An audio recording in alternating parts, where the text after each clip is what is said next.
Corona को हराकर वापस लौटे सीएम अरविंद केजरीवाल, बोले दिल्ली में नहीं लगेगा लॉकडाउन। आपकी सबकी शुभकामनाएं आ रही थी, उसके लिए आप सबका बहुत बहुत शुक्रिया, तहे दिल से शुक्रिया। मुझे लगभग 2 दिन बुखार रहा, उसके बाद मैं ठीक था लगातार, लेकिन जो कोविड के प्रोटोकॉल हैं उसके हिसाब से मैं 7-8 दिन होम आइसोलेशन में रहा। अब मैं वापस आप सबकी सेवा में हाजिर हूँ। आप सब लोगों की शुभकामनाओं के लिए बहुत बहुत शुक्रिया। लेकिन दिल्ली में जो कोरोना की रफ्तार बहुत ज़्यादा तेज़ी से बढ़ रही है, उसको लेके मैं हमेशा से चिंतित था। हालांकि मैं होम आइसोलेशन में था, लेकिन फ़ोन के ऊपर मैं लगातार अपने सभी ऑफिसर्स से, चीफ सेक्रेटरी साहब से, हेल्थ मिनिस्टर से, सबसे लगातार संपर्क में था। जो इंतज़ाम किए जा रहे हैं और जिस तरह से कोरोना की स्पीड बढ़ रही है उसके ऊपर मैं नज़र रखे हुए था। दिल्ली के अंदर जो कोरोना की, पूरे देश में कोरोना बहुत तेज़ी से बढ़ रहा है, दिल्ली में भी बहुत तेज़ी से बढ़ रहा है। रफ्तार बहुत ज़्यादा तेज़ है। मैं देख रहा था कि कल वाला जो हेल्थ बुलेटिन था उसमें लगभग 20,000 के करीब केसेस आए थे, और आज शाम को जो हेल्थ बुलेटिन आएगा उसमें लगभग 22,000 केसेस, पिछले 24 घंटे के 22,000 केसेस आएंगे।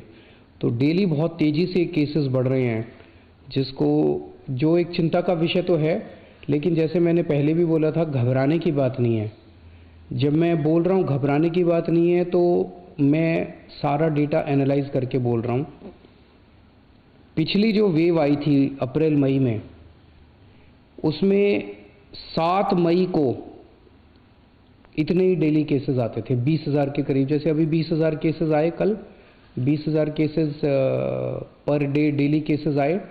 7 मई को भी 20,000 केसेस आए थे पिछली वेव में, लेकिन 7 मई को 341 मौतें हुई थी। 341 मौतें। लेकिन कल जब 20,000 केसेस आए हैं तो 7 मौत हुई हैं। एक भी नहीं होनी चाहिए, लेकिन कंपैरिजन में केवल 7 मौत हुई हैं।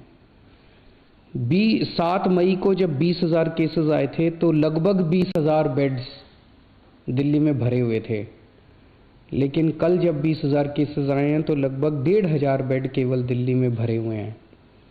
तो उस तरह से इस वेव के दौरान डेथ भी काफ़ी कम हो रही हैं और लोगों को अस्पताल जाने की भी काफ़ी कम ज़रूरत पड़ रही है। ये डेटा मैंने आपको इसलिए नहीं बताया कि इसलिए अब हम मास्क पहनना बंद कर देंगे और गैर जिम्मेदार हो जाएंगे। ये डेटा मैंने आपको इसलिए बताया कि पैनिक करने की कोई ज़रूरत नहीं है, घबराने की कोई ज़रूरत नहीं है, डरने की कोई ज़रूरत नहीं है, लेकिन जिम्मेदारी के साथ काम लेने की ज़रूरत है। जो मैं बार बार बोल रहा हूँ कि मास्क पहनना सबसे ज़रूरी है। मास्क पहनना सबसे ज़रूरी है। कई लोग मेरे से प्रश्न पूछ रहे हैं, लॉकडाउन लगेगा?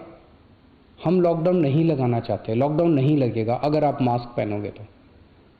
मास्क पहन के घर से बाहर निकलो, मास्क पहन के चारों तरफ घूमो। अगर ज़रूरत ना पड़े तो घर से बाहर ना ही निकलो, अभी थोड़े दिन, कोई ज़रूरी नहीं है, लेकिन मास्क पहनना बहुत ज़रूरी है। सोशल डिस्टेंसिंग बहुत ज़रूरी है। हम लॉकडाउन नहीं लगाना चाहते, फ़िलहाल लॉकडाउन लगाने की कोई हमारी मंशा नहीं है, और हम चाहते हैं कि जल्दी से जल्दी ये वेव ख़त्म हो, और कोशिश हमारी है कि कम से कम रिस्ट्रिक्शंस हम लोग लगाएं ताकि लोगों के रोज़ी रोटी चलती रहे, लोगों के रोज़गार चलते रहें। एलजी साहब और मैं दोनों मिलके पूरी सिचुएशन को लगातार हम लोग नज़र रखे हुए हैं। कल हमारी डीडीएमए की दोबारा मीटिंग है। उस मीटिंग में एक्सपर्ट्स के साथ फिर से हम रिव्यू करेंगे सिचुएशन को कि क्या और करने की ज़रूरत है, नहीं है। केंद्र सरकार से लगातार हम लोग संपर्क में हैं। केंद्र सरकार से भी हमें पूरा सहयोग मिल रहा है। तो सब लोग मिलके, मैं, एलजी साहब, हमारे सारे ऑफिसर्स, केंद्र सरकार, सब लोग मिलके सिचुएशन के ऊपर नज़र रखे हुए हैं और सिचुएशन को कंट्रोल किए हुए हैं। पहले भी हम सब दिल्ली वासियों ने मिलके कोरोना की इतनी बड़ी, इतनी खतरनाक लहर थी जो अप्रैल वाली थी, उसको हमने पार पा लिया। तो इस लहर को भी हम लोग पार पा लेंगे, चिंता करने की ज़रूरत नहीं है। लेकिन जिम्मेदारी के साथ काम करने की ज़रूरत है। और जिन जिन लोगों ने वैक्सीन नहीं लगवाया, प्लीज़ जाके वैक्सीन ज़रूर लगवा लीजिए। वैक्सीन लगाने से मतलब ये नहीं है कि कोरोना नहीं होगा, लेकिन कोरोना अगर हुआ तो आपको कम माइल्ड कोरोना होगा, आपकी जान को खतरा नहीं होगा, आपको अस्पताल हो सकता है जाने की ज़रूरत ना पड़े। नमस्कार।